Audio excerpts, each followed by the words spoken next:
మన ప్రభువును రక్షకుడైనటువంటి యేసుక్రీస్తు నామానికి అనంత మహిమ ఘనత ప్రభావం కలుగునుగాక. దేవుని వాక్యంని మనం ఈ రాత్రి వేళ వినే ముందుగా పరిశుద్ధ గ్రంథంలోంచి న్యాయాధిపతుల గ్రంథం 1వ అధ్యాయము 22వ వచనాన్ని చదువుకుందాం. న్యాయాధిపతుల గ్రంథం 1వ అధ్యాయము 22వ వచనం. యోసేపు ఇంటివారు బేతేలునకు వెళ్ళినప్పుడు యెహోవా వారికి తోడై ఉండెను. పూర్వమున లూజునబడిన బేతేలు వరకును వేగు చూచుటకు యోసేపు ఇంటివారు దూతలను పంపగా ఆ వేగుల వారు ఆ పట్టణమును ఒకడు వచ్చుట చూచి, నీవు దయచేసి పట్టణంలోనికి వెళ్ళు, త్రోవను మాకు చూపిన ఎడల మేము మీకు ఉపకారము చేస్తామని చెప్పి అతడు పట్టణంలోనికి పోవు త్రోవను వారికి చూపగా వారు ఆ పట్టణమును కత్తి వాత హతము చేసిరి, కానీ ఆ మనుషునికి వాని కుటుంబీకునికి అందరినీ పోనిచ్చిరి. ప్రభు తన మాటలు మన వెనికిడిలో ఆశీర్వదించినట్లుగా వాక్యం కొరకెచ్చిన ప్రార్థన చేద్దాం. మహాగరుడైన తండ్రి, ప్రేమగల మా ప్రభువా, మా రక్షకుడా, మీకు స్తోత్రములు, వందనాలు. వాక్యం మీరు, ప్రజలు మీ వారు. ఈరోజు ప్రభువా, ప్రజలతో మీరు ఏం మాట్లాడబోతున్నారు? వినువారికి మేలుకరంగాను తండ్రి దీవెనకరంగాను ఫలభరితంగా మీరు ఆశీర్వదించమని, చూస్తున్న వారందరినీ పేరు పేరుని దీవించమని యేసు నామమును బట్టి ప్రార్థించడికి వేడుకొనుచున్నాము తండ్రి, ఆమేన్. మంచిది. దేవుని వాక్యం ఇక్కడ మనం చదువుకున్నాం. ఆ దైవ గ్రంథంలో మనం చదివినప్పుడు న్యాయాధిపతుల గ్రంథం 1వ అధ్యాయము 22వ వచనాన్ని మనం చదువుకున్నాం. ఇక్కడ యోసేపు ఇంటివారు అని చదువుతున్నాం. ఏంటట?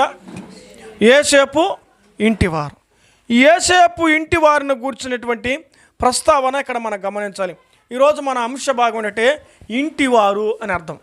ఏంది అంశం? ఇంటివారు. ఇంటివారు ఏ ఇంటివారు? ఈరోజు 4 ఇంటి వారిని గురించి ప్రశ్నలు ఈ రాత్రి వేళ మనం చదువుకుందాం. మొదటి ఇంటి వారు ఎవరంటే యోసేపు ఇంటివారు. ఆ ఇంటి వారికి దేవుడు ఎలాగున్నాడు? తోడై ఉండేను అని చదువుతున్నాం. బాగా మేళాయి. ఆ ఇంటి వారికి ఎట్టున్నాడట? అదే ఈ వచనంలో అది కదా, బేతేలునకు వెళ్ళినప్పుడు వారికి తోడై ఉండెను. అసలు యోసేపుకి దేవుడు ఎప్పుడు తోడుగున్నాడు? ఎప్పటి నుంచి? తాను బాల్య దశ నుంచే యోసేపుకు ఏం చేశాడు? దేవుడు తోడే ఉన్నాడు. యోసేపు అన్నలు కొట్టి గుంటలు వేసిన, ఐగుప్తులకు అమ్మి వేసిన, తర్వాత ఫరో దగ్గర పెరిగిన, ఆ తర్వాత చెరసాల్లో వేసిన, తన జీవితం శ్రమల కొలిమల పుట్టం వేయబడిన, అంచెలంచెలుగా దేవుడు అతను ఏం చేశాడు? ఒక మాట చెప్పబడుతుంది బైబిల్ గ్రంథంలో 39వ అధ్యాయం ఆదికాండం 2వ చరణంలో. వాక్యం చదువు నాయన. ఆదికాండం 39వ అధ్యాయం. యోసేపును గురించి ఒక వచనం చదివితే వారి ఇంటి వారి సంగతి గురించి మనం ఆలోచిద్దాం. 39వ అధ్యాయము 2వ వచనం చదువు నాయన. యెహోవా యోసేపునకు తోడై ఉండెను గనుక అతడు వర్ధిల్లుచు అతడు తన యాజకుడగు ఐగుప్తు ఇంట ఉండెను. ఇంటిలో ఎక్కడ? ఆడ నుంచి ఆరంభం. యోసేపు ఏ ఇంటిలో ఉంటే ఆ ఇంటికి ఆశీర్వాదం. కారణం ఏమంటే దేవుడు అతనికి తోడుగా ఉన్నాడు. మనం ఉండే ఇళ్ళకి ఎట్లా ఉండాలి? దేవుడు, అమ్మా నువ్వు ఏ ఇంటికి పోయినా నీ ద్వారా ఆ ఇంటికే రావాలి. అదే ఆశీర్వాదకరంగా ఉండాలి. దేవుడు ఆ ఇంటికి తోడు ఉండేటట్టుగా ఉండాలి. నువ్వు పోతే బాధ కాదు, నువ్వు పోతే దుఃఖం కాదు, నువ్వు పోతే రచ్చలు కాదు, నువ్వు పోతే గలాటా కాదు, నువ్వు పోతే చిచ్చు కాదు, నువ్వు పోతే మనస్పర్ధలు కాదు, నువ్వు పోతే అనుమానాలు కాదు. నువ్వు వెళ్ళే ఇంటికి క్షేమం కలగాలి. నువ్వు వెళ్ళే ఇంటికి ఆదరణ కలగాలి. నువ్వు వెళ్ళే ఇంటికి నెమ్మది కలగాలి. యోసేపు ఉన్న ఇల్లు ఎలాగుంది? నెమ్మదిగా ఉంది. ఆ ఇంటిలో వారు యోసేపుని బాగా నమ్ముతున్నారు. నమ్మకస్తుడిగా ఉన్నాడు ఆ ఇంట్లో. ఆ ఇంటి వారు కూడా నమ్మకంగానే చూస్తున్నాం. కాబట్టి దేవుడు తోడుగా యోసేపు ఉన్న ఎక్కడ ఉన్నా అతడు దీవించబడ్డాడు. అమ్మా, దేవుడు మనతో ఉన్నాడన్న సంగతి మనం వెరిగి రాత్రి వేళ అయ్యా మనం ప్రభు పిల్లలమని మనం ఏ ఇంటికి వెళ్ళినా ఏముండాలి? ఆ ఇంటికి ఆశీర్వాదం ఉండాలి. నీ ద్వారా ఆ ఇంటికి ఒక మాట, దీన్ని దాటి ఒక మాట మరొక మాట చెప్తాను. మనం ఎరిగిన వారమే. యాకోబు మామ లాబాను మధ్యలో ఒక సంభాషణ. యాకోబు, నిన్ను బట్టి నన్ను ఏం చేశాడు? దేవుడు ఆశీర్వదించాడని ఉంది. మామగారు ఇల్లు దీవించబడడానికి యాకోబు ద్వారా ఆ ఇంటికి దీవెన, ఆస్తి, ఐశ్వర్యం ఇవన్నీ తొలతూగేటట్టుగా చేశాడు యాకోబు ద్వారా. యాకోబు దేవుడు అందుకన్నాడు, నేను ఇస్సాకు దేవుడు, యాకోబు దేవుడు, నేను అబ్రహాము దేవుడు అన్నాడు. కాబట్టి ఆయన దేవుడుగా ఉండి వారి పక్షాల పడ్డా. ఈరోజు ఆ దేవుని నువ్వు నేను కలిగి ఉన్నాం, రక్షకుని కలిగాం, ముక్తిదాతను కలిగి ఉన్నాం. మనకు కలిగినది ఎదుటివానికి ఇవ్వాలి. నీకు కలిగింది తెలుసా? ఈ రక్షణ భాగ్యం. నీకు కలిగింది దేవుని దయలో నీ పాపాలు క్షమాపణ. నీకు కలిగింది ప్రభు సన్నిధిలో కూర్చునే భాగ్యం.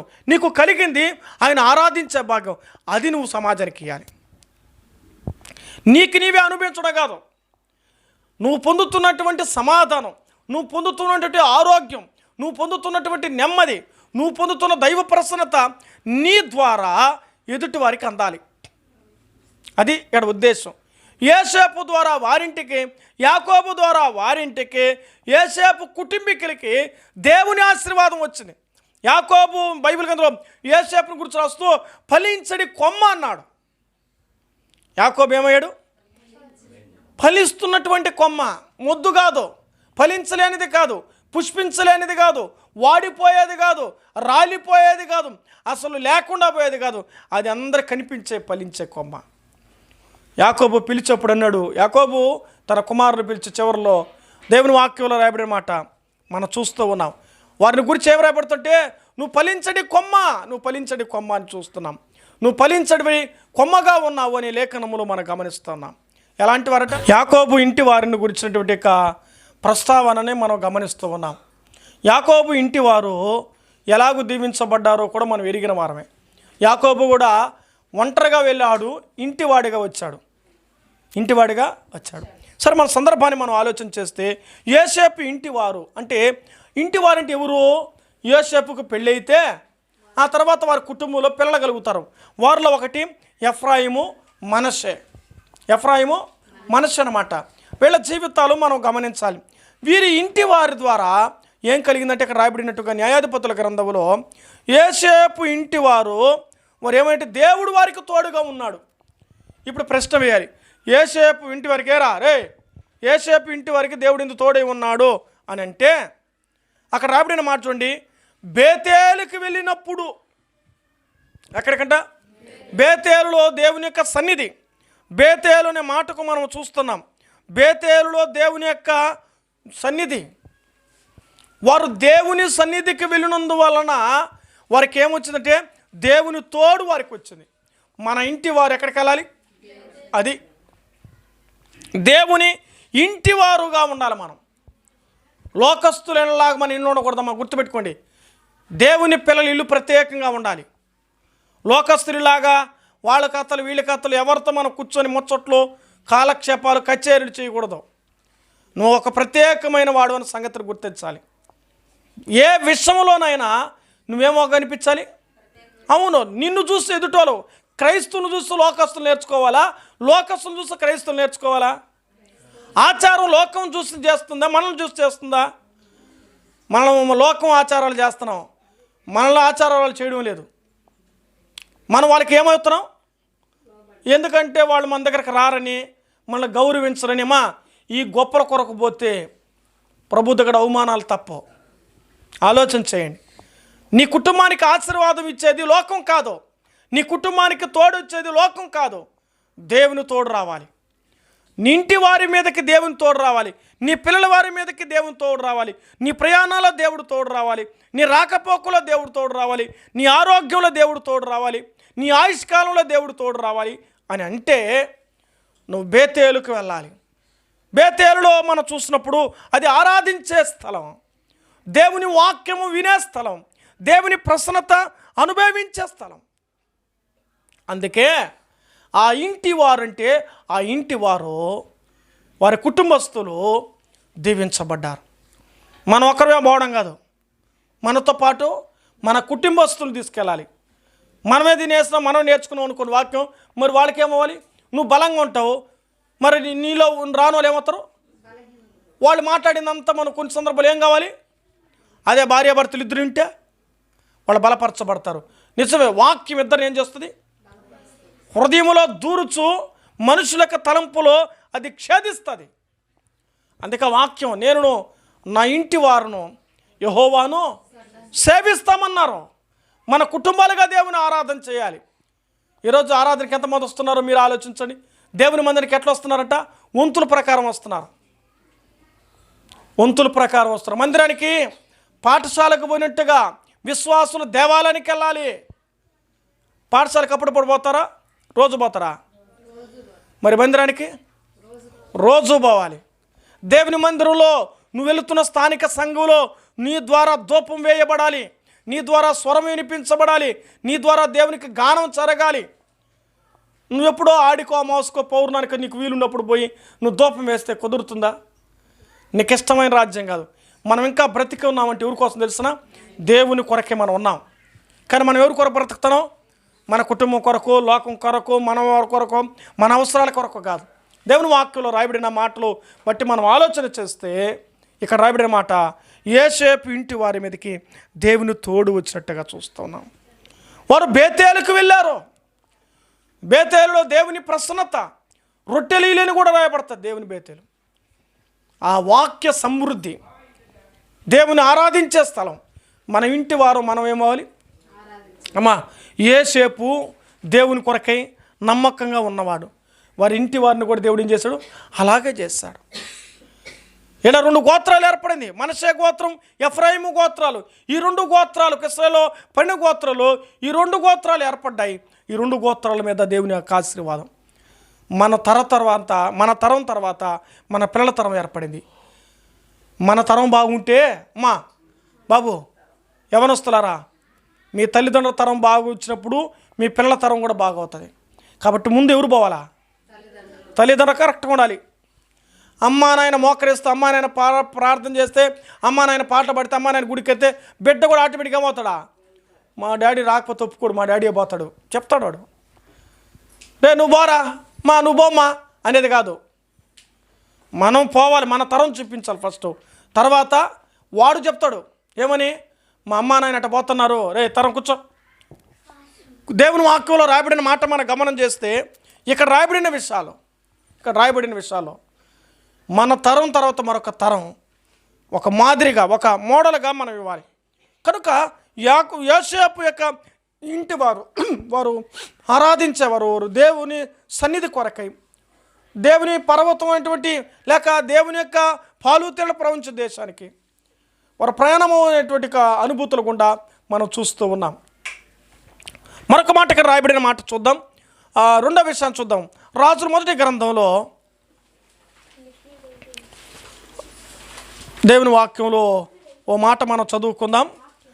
రాజుల గ్రంథంలో ఉంచి పరిశుద్ధ గ్రంథమైనటువంటి మొదటి రాజుల గ్రంథం,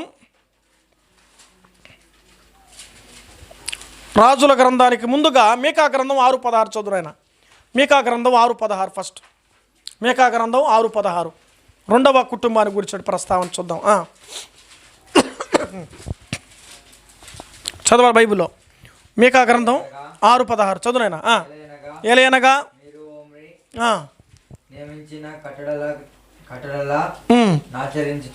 కట్టలను ఆచరించుచు ఆహాబు ఇంటి ఓపిక చూడడా. ఆహాబు ఇంటి వారు చేసిన క్రియలన్నిటినీ అనుసరించుచు వారి యోచనను బట్టి నడుచుచున్నవారు. చాలు. ఆహాబు ఇంటి వారు, ఆ మాట రాసుకోవడానికి చెప్పిన ఆయన. ఏ ఇంటి వారు? ఏ ఇంటి వారు అంటే ఒకటి యోసేపు ఇంటివారు, యోసేపు ఇంటివారు. రెండవది ఆహాబు ఇంటివారు. అసలు ఆహాబు ఎక్కడ రాయబడుతుంది అంటే రాజుల గ్రంథం చెప్పాను కదా, ఇప్పుడు రండి దీనికి వచ్చినాం. మొదటి రాజుల గ్రంథం 16వ అధ్యాయం, మొదటి రాజుల గ్రంథం 16వ అధ్యాయం 30వ వచనం చదువుకుందాం. చదువు. ఆహాబు తన పూర్వీకులందరినీ మించినంతగా యెహోవా దృష్టికి. ఈ కుటుంబం ఎలాగుంది? చెడుతనం చేస్తున్నటువంటి కుటుంబం. ఈ ఇంటి వారు ఎలాంటి వారు ఇప్పుడు చెప్పాలి? తండ్రి ఎలాంటి వాడు అంటే చెడుతనం కలిగిన వారి ఇంటి వారు కూడా ఎలాగయ్యారు అంతే. దేవుని వాక్కుల్లో రాయబడిన మాట, ఆహాబు ఇంటి వారు ఎలాంటి వారు తెలుసా? చెడుతనం చేసేవారమ్మా, నీ ఇంటి వారు పిల్లలు, నీ ఇంటిలో యజమాని, నీ ఇంటిలో నీ భార్య ఎలాగో వ్యవహరిస్తుంది. మన ఇంటి వారు పరిశుద్ధులుగా ఉండాలి, చెడిపోయిన వారు కాదు. మన జీవితాల్లో చెడిపోయిన జీవితం మార్చిన దేవుడు, పాపం శాపంలో ఉన్న మన కుటుంబాన్ని రక్షించిన మన కుటుంబం ఈ రాత్రి వేళ విశ్వాసులుగా మనం ఉంటూ ఉండగా మన కుటుంబాలు ఎలాగ ఉండాలి? చెడిపోతున్నటువంటి కుటుంబాలను బాగు చేసేవారుగా ఉండాలి. వాడు మునిగిపోయాడని మనం కూడా మునిగిపోవడం కాదు, వాడు తప్పు చేస్తాడని మనం తప్పు చేయడం కాదు, వాడు పడిపోయాడని మనం పడిపోవడం కాదు, వాడు కూలిపోయాడని మనం కూలిపోవడం కాదు. మనం మాదిరి అవ్వాలి. ఒకప్పుడు అది ఏమనుకుంటున్నావు, అదంతా మాయ, అదంతా నష్టం, అదంతా కష్టం. ఆలోచించండి. మానవుడు ఎక్కడ చెడిపోతాడు ఇప్పుడు ఎక్కువగా? ఏమండి, సెల్ ఫోన్ల ద్వారా చెడిపోతున్నాడు మానవుడు. నిజమే, మానవుని యొక్క ఆశ లోకం ఆకర్షిస్తుంది. చూపుల ద్వారా, అలాగే క్రియల ద్వారా, లోకాశల ద్వారా చెడిపోవడం అంటే అనేక కారణాలు. డబ్బు ద్వారా ఏమవుతాడు? సుఖభోగాల ద్వారా, ఈ లోక భోగాల ద్వారా మానవుడు ఏమవుతాడు? అనేకమైన ఆహార పదార్థాల ద్వారా మానవుడు చెడిపోతున్నాడు. అందుకే బైబిల్ లోకంలో ఒక సామెత, చెడపుకురా చెడేవు అని అంది. మనం చెడిపోతున్నామని ఎదుటి వాళ్ళని చెడగొట్టకూడదు, మనం పడిపోతున్నాం ఎదుటి వాళ్ళని పాడైపోయి కోరుకోకూడదు. మనం చెడిపోయినా అయ్యా వాళ్ళ బాగుండాలని కోరుకోవాలి. ఆహాబు ఎలాంటి వాడు తెలుసా? చెడిపోయినటువంటి జీవితం, చెడు కార్యాలు చేసే జీవితం. ఇక్కడే రాజు మొదటి గ్రంథం 16వ అధ్యాయం ఆహాబు యొక్క క్యారెక్టర్ చూద్దాం రండి. ఇక్కడ 33వ వచనం లేక 32, 33 చదువుకుందాం.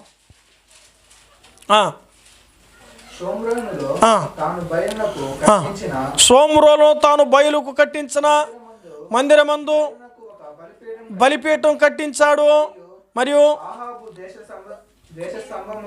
దేవతా స్తంభం ఒకటి నిలిపెను. ఈ ప్రకారం ఆహాబు తన పూర్వీకులైనటువంటి ఇశ్రాయేలు రాజులందరికంటే పాపం చేశాడు. ఇశ్రాయేలు రాజులందరికంటే ఇశ్రాయేలుడు ఏం చేస్తున్నాడు? అది దేవుని ప్రజలు ఏం చేస్తున్నారు? చెడిపోయినటువంటి కుటుంబాలుగా తయారవుతున్నారు. ఈయన చెడిపోయింది కాకుండా వారి కుటుంబీకులందరికంటే మరి ఎక్కువగా పాపం చేస్తున్నాడు. అంటే ఈ కుటుంబం ఏంటంటే పాపముతో నింపబడినటువంటి ఇంటివారు. మన ఇంట్లో పాపాలు జరగకూడదు, పవిత్రత జరగాలి. పాపం పోవాలంటే ఏముండాలి? చీకటి పోవాలంటే ఏముండాలి? వెలుగు ఉండాలి. కాబట్టి పాపం పారదొరవాలంటే పరిశుద్ధత రావాలి. పరిశుద్ధత రావాలంటే ప్రభువు ఉండాలి. ప్రభువు ఉండాలంటే కార్యక్రమాలు జరగాలి. నీ ఇంటిలో ప్రభు వాక్యం వినిపిస్తే నీ ఇంట్లో పవిత్రత ఆటోమేటిక్గా ఏర్పడుతుంది. నీ ఇంట్లో ప్రార్థన జరగాలి. ఎంతకాలమైంది మీ ఇంట్లో ప్రార్థన పెట్టుకొని ఆలోచన చేయండి. వాక్యం వింటున్నవారు ఎవరైనా సరే, నీ ఇంటిలో ప్రార్థన జరిగితే చీకటి ఏలుబడి శక్తులు నిలిచే అవకాశమే లేదు. వాక్యం హెచ్చరిస్తుంది, ప్రజలు హెచ్చరిస్తారు. దేవుని మందిరములో నువ్వు ఆసక్తితో జీవించే అవకాశం వస్తుంది.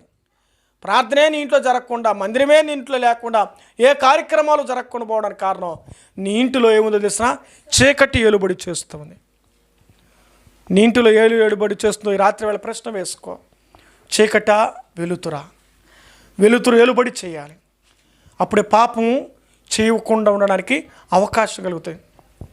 మేము బాగానే ఉన్నామండి, మేము ప్రార్థన చేసుకుంటున్నామండి, మేము పాటలు పాడుకుంటున్నామండి అని అంటే మరి యేసు ప్రభు ఎందుకు వెళ్ళాడండి? ఆ రోజుల్లో ఇంటింటికి వెళ్ళి పలకరించి ప్రార్థన చేశాడు. యేసు ప్రభు వారి రోల్ మోడల్, మాదిరి చూపించాడు. ఆయన ఒక్కడే పోవచ్చు కదా, మళ్ళీ శిష్యులు ఎందుకు తీసుకుపోయినాడు? ఇప్పుడు మీకు డౌట్ రావచ్చు, ఏమయ్యా మేము ప్రార్థన చేసుకుంటే సేవకులు ఎట్లా చెప్తారు, వాక్యం అంటారనరా? మరి యేసు ప్రభు శిష్యులు తీసుకెందుకు వెళ్ళి నెల కాడికి ఎందుకు స్వస్థపరిచాడు? ఎందుకు వాక్యం చెప్పాడు? ఎందుకు దేవుని వాక్యం బోధించాడు? దేవుని వాక్యం ఎందుకు బోధించడం మీరు అర్థం చేసుకోవాలి. క్షేమం కలిగి చీకటి ఉండకూడదు, పవిత్రత ఉండాలి. ఆహాబు ఇంటి వారు చెడు జీవితం కలిగినటువంటిది, పాపముతో నింపబడి దేవతా స్తంభాలు నింపబడిన జీవితం అన్నిటికీ ఆరంభించాడు. దేవుని సేవకుల మీదే భయంకరమైన తిరుగుబాటు చేసిన కుటుంబంగా ఇది. ఆహాబు కుటుంబం ఎంత ఘోరమైన పనులు జరిగిందో, దేవుని సేవకుల మీద, వారి జీవితాలు, సంఘాల మీద దేవతా స్తంభాలు నిలిపే స్థితిని కట్టించినట్టుగా చూస్తూ ఉన్నాం. ఈ కుటుంబంలో ఎలా జరుగుతుంది కాబట్టి మన కుటుంబం అలాగ ఉండకుండా కాపాడును గాక. మూడవ కుటుంబం చూద్దారండి. 1 కొరింథీ పత్రిక 16-15. కొరింథీ మొదటి పత్రిక 16-15 చూడండి ఆయన. మూడవ కుటుంబం స్టెఫను ఇంటివారు అకయ యొక్క స్టెఫను ఇంటివారు అకయ యొక్క ఆ, ప్రథమ ఫలమై ఉన్నారని ప్రథమ ఫలమే ఉన్నారు నీవు. పరిశుద్ధులు ఉమ్. పరిచర్య చేయుట వారు పరిశుద్ధులకు పరిచర్య చేయుటకు తమ్ము తాము అప్పగించుకొని ఉన్నారని మీకు తెలును. స్టెఫను ఇంటివారు అకయక ప్రథమ ఫలమై ఉన్నారని. స్టెఫను ఇంటివారు మూడవది. ఏ ఇంటివారు అమ్మా? ఒకటి రెండు ఇల్లు చెప్పారు. ఒకటి యోసేపు ఇంటివారు, రెండవది ఆహాబు ఇంటివారు, మూడవది స్టెఫను ఇంటివారు. ఇక్కడ స్టెఫను ఇంటివారు ఎలాగున్నారు అంటే కొంతమందికి ప్రథమ ఫలముగా ఉన్నారు, పరిశుద్ధులకు పరిచర్య చేయడానికి తమ్ము తాము అప్పగించు. ఇప్పుడు ఈ కుటుంబాన్ని ఎవరు రాసుకోవాలి? పరిచర్య చేస్తున్నటువంటి ఇంటివారు. ఎవరికి అంటే ఇక్కడ పరిశుద్ధులకు పరిచర్య ఒకటి. రెండవది ఎవరికి? దేవునికి పరిచర్య. విశ్వాసులు దేవునికి పరిచర్య చేయాలి, పరిశుద్ధులకు పరిచర్య చేయాలి. పరిచర్య చేయడం ధర్మం. అది పరిచర్య చేసేవారే ఉండాలి. పరిచర్యలో ఫలితం ఉంది. పరిచర్య చేసేవారుగా ఉండాలని లేఖనం రాయబడింది అక్కడ. ఈ వాక్యంలో మనం చదువుతూ ఉండగా స్టెఫను ఇంటి వారు పరిచర్య చేసేవారుగా ఉన్నారు. వారు పరిచర్య చేసేవారుగా ఉన్నారు. మన కుటుంబాలు ఎవరి కోసం పరిచర్య చేయాలి? మా దేవుని పరిచర్య కొరకే. ఎందుకు ఆ పరిచర్య చేయాలంటే ఎపిసి పత్రిక 4వ అధ్యాయము 13 వచ్చి చదువుకుందామా? ఎపిసి పక్కనే చూద్దాం. ఎపిసి 4:13. ఎపిసిలకు రాసిన పత్రిక 4వ అధ్యాయం 13 వచనం. క్రీస్తు శరీరము క్షేమాభివృద్ధి చెందుటకును పరిచర్య ధర్మం జరుగుటకు ఆయన కొందరు అపోస్తులుగాను, ప్రవక్తలుగాను, సువార్తికులుగాను, కాపరులుగాను, ఉపదేశకులుగా నియమించను. క్షమాభివృద్ధి పరిచర్యలో నానార్థాలు రాశాడు. సంఘానికి నీ పరిచర్య అవసరం అమ్మా. సంఘానికి మైక్ ఎంత అవసరమో సంఘంలో పొరకట్ట కూడా అంత అవసరం. అవునా కదా? పొరకట్ల నువ్వెంత చీపు, నేను ఎంత అనుకుంటాం, నీ కాస్ట్ 25 రూపాయలు, నా కాస్ట్ 1500 2000 కొనింది అనుకో. మైక్ పని మందే, మైక్దే, స్వీపర్ పని స్వీపర్దే. ఇక్కడ అర్థం చేసుకుంటే ఎవరి పని అనేది వారికి విలువ. అది బోధించేవారు బోధిస్తారు, పరిచర్య చేసేవారు పరిచర్య చేస్తారు, పాడేవారు పాడతారు, కొట్టేవాళ్ళు కొడతారు. అన్నీ ఉంటేనే దేవుడు అన్నీ నేర్పించాడు, అన్నీ ఇచ్చాడు బైబిల్ గ్రంథంలో. స్వరమండలాలతో అన్నాడు, తంబూరతో అన్నాడు, సితారుతో అన్నాడు, తంతి వాయిద్యములతో అన్నాడు. 151 కీర్తనలో యెహోవాను స్తుతించుడి, యెహోవాను స్తుతించుడి, యెహోవాను స్తుతించుడి. ఈ మాటలు మనం చూస్తే స్టెఫను ఇంటి వారు పరిచర్య చేస్తూ ఉన్నారు. స్టెఫను ఇంటి వారు పరిచర్య చేస్తూ ఉన్నారు. మన ఇంటి వారుగా మనం ఏం చేయాలి? ఒకటి దేవునికి చేయాలి సంఘంలో, రెండోది విశ్వాసులకు చేయాలి పరిచర్య. చేస్తున్నామండి. సేవకులకు పరిచర్య చేస్తున్నామా? కుటుంబ విశ్వాసులకు ఏదైనా పరిచర్య చేస్తున్నాం? మన వంతు సహాయమైన పరిచర్య. పరిచర్య. ఏదైనా ఆపదలో ఉన్నారా, కష్టంలో ఉన్నారా, నీ వంతు పరిచర్య. నాట్ అఫీషియల్స్, మన అఫీషియల్స్ కాదు, అధికారులం కాదు, పెత్తనదారులం కాదు. ఈరోజు పరిచర్య కంటే పెత్తనాలు ఎక్కువ చాలామంది కావాలి. పెత్తనం ఇస్తావా, లీడింగ్ ఇస్తావా, అధికారం ఇస్తామంటాడు. పరిచర్య చేయరు ఎవరు. మా స్థాయి ఏంది, మా హోదా ఏంది, మా ఉద్యోగం ఏంది? దేవుని దృష్టిలో ఆయన అనుకుంటే నీ ఉద్యోగం ఎంత, నీ డబ్బు ఎంత, నీ ఆస్తి ఎంత, ఆయన ఇచ్చిన భోగం ఇదంతా మనకు. ఈ స్థితి కలిగి ఉన్నామంటే ఆయన అనుకుంటే యోబు ఎంత ఆస్తి సంపాదించాడు, చివరికి ఎవరు తీశాడా? ఆయనే తీసినాడు. అర్థమవుతుందా? కాబట్టి వీటన్నిటిని పక్కన పెట్టి దేవుని మందిరంలో మన స్థాయి పక్కన పెట్టి మనం పరిచారకులుగా బ్రతకాలి, ఒక విధేయుడిగా బ్రతకాలి. మనకి ఈ జ్ఞానం, ఈ ఆయుష్, ఈ ఆరోగ్యం ప్రభు దేవుని కొరకు పరిచర్య చేయాలి. అదే పరిచర్య ధర్మం జరిగిస్తే సంఘానికి క్షేమం. అది నీ ద్వారా, నీ ఇంటి వారి ద్వారా సంఘానికి ఏం జరిగింది? మొదట నువ్వు చెయ్యి, నీ పిల్లలు చేయించు. ఎవరి కోసం? దేవుని పరిచర్య జరగడానికి. తద్వారా వారు ఆశీర్వదించబడతారు. తద్వారా దేవుని తోడు వరకు ఉంటుంది. చేసిన ప్రతి పనికి ఆశీర్వాదమే. ప్రభువునందు ప్రయాస వ్యర్థము కాదు ఎరిగి స్థిరులను కదలి వారిను ప్రభు కార్యాభివృద్ధి ఎప్పటికీ ఆసక్తులుగా ఉండాలి. 2 రోజులు చేసి వదిలేసేది కాదు.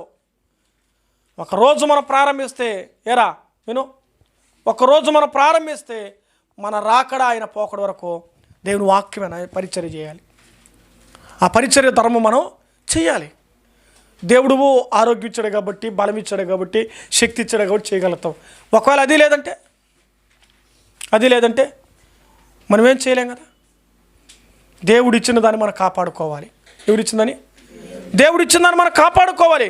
పరిచర్య ధర్మం జరిగించాలి. సంఘానికి క్షేమం.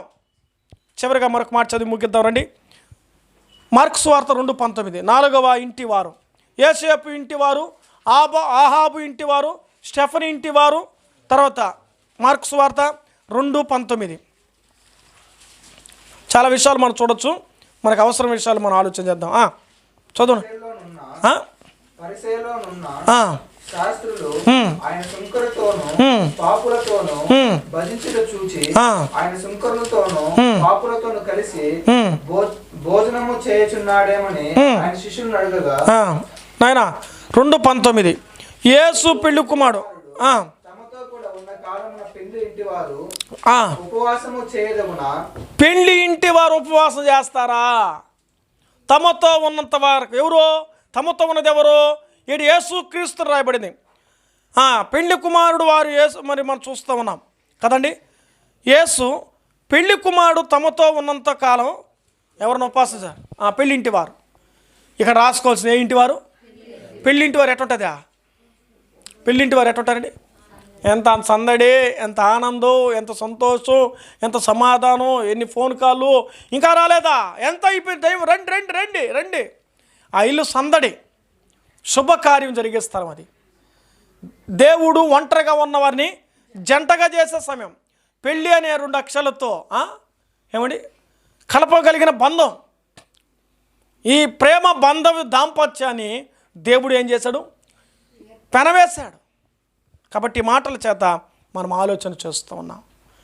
ఈ రాయబడినటువంటి లేఖనంలో రాయబడినట్లుగా పెళ్ళి ఇంటి వారు. మనకు కూడా ఒక ఇల్లు ఉంది. మన వరుడు ఎవరో తెలుసా? మనం పెళ్లి కుమారులం కాదు, పెళ్లి కుమార్తెలం. సంఘం పెళ్లి కుమార్తె. ఈ పెళ్లి కుమార్తె మధ్యాకాశంలో పెళ్లి కుమారుతో పరిణయం ఆడాలి. అది గొర్రెపిల్ల మహోత్సవం. గొర్రెపిల్ల మహోత్సవం. యేసు క్రీస్తు ఈ లోకానికి వచ్చాడమ్మా. ఎలా ఉన్నాడు? ఒక పెళ్లి కుమారుడుగా పోల్చబడ్డాడు ఆయన. వధువు అయినటువంటి క్రీస్తు కదండి. వరుడు ఆయన, వధువు మనం. యేసు ప్రభుని పరిమైనడే ఒక గొప్ప భాగ్యం ఇచ్చాడు. అందుకన్నాడు, నేను ఈ లోకానికి వస్తే ఇష్టము పుట్టించు ప్రాయువుగా నీవు నాకు కనబడాలి అన్నాడు. ఫోటోలు పెట్టే ముందు పెళ్లి చూపులు బాగుంటే ఫస్ట్ అడిగేది ఏం అడుగుతారా? ఫోటోలు పెట్టాడు ఫస్ట్. వాళ్ళు బయోడేట్ పెట్టు. ఇంతకుముందు చెప్పాను పెళ్లి గురించి. క్యాస్టు, కలరు, కటింగు, ఇవి అవసరాలు ఈ రోజుల్లో. క్యారెక్టరు, ఇవన్నీ అవసరం. అయితే దేవుని వాక్యం ఉంటుంది, ప్రభువు నీ కొరకు నా కొరకు ఈ లోకానికి వచ్చాడని, రక్తం కార్చాడని, ప్రాణం పెట్టాడని నువ్వు నమ్మాలి. పరలోకంలో ఆయనతో కూడా మనకు ఒక వివాహం జరగబోతుందని నిశ్చయిత కలవారే మన ఇంటి వారు ఏం చేయాలి అమ్మా? ఆ రోజుల్లో పెళ్లి చూపులు కావాలంటే ఎన్ని చూపులు అడిగేదంట? 7 చూపులు అడిగేదని పెద్దలు చెప్పేవాళ్ళు. ఇప్పుడు 7 చూపులు అవసరం, 7 నిమిషాలు చాలు. దేనికా? ఫోన్లోనే పెళ్లి చూపులు అయిపోతుంది తెలుసా మీకు? ఫోన్లోనే పెడుతున్నారు, ఫోన్లో చూస్తున్నారు. మొత్తానికి పెళ్ళిళ్ళు అయిపోతున్నాయి. పోయే పనిలా వచ్చే పనిలా అంతా వాట్సాపే. మళ్ళీ ఎక్కువ మిస్తే వీడియో కాల్ చేయ అమ్మాయి అబ్బాయి మాట్లాడుకుంటారు ఈ రోజుల్లో. అసలు ఎంత ఏమైపోయింది రోజు రోజు టెక్నాలజీ. తల్లిదండ్రులకు కూడా విలువ లేదు. అది ఎట్టదా కనుక్కొని పెళ్లి కూతురు పెళ్లి కొడుకు ఇప్పుడే మాట్లాడుకుంటున్నారు. సంబంధం కుదిరిందని తెలిస్తే ఇంకంతే సంగతులు. కొంతమంది మా నీకేం తెలియదు కానీ నేను మాట్లాడుకుంటాడు పెళ్లి కొడుకుతో. డాడీ నీకేం తెలియదు కాబట్టి పెళ్లి కూతురుతో నేను మాట్లాడుకుంటా. అడిగిన లేరండి, ఎందుకు అడగలేదా? ఇలాగ తయారైపోయిన రోజు కాలం. మీకేం తెలియదు గమ్మునండి, మీకేం తెలియదు. లోకం ఎంతగా స్పీడ్గా ఉంటే మా దేవుని సన్నిధిలో మనం ఎంత బాగుండాలి.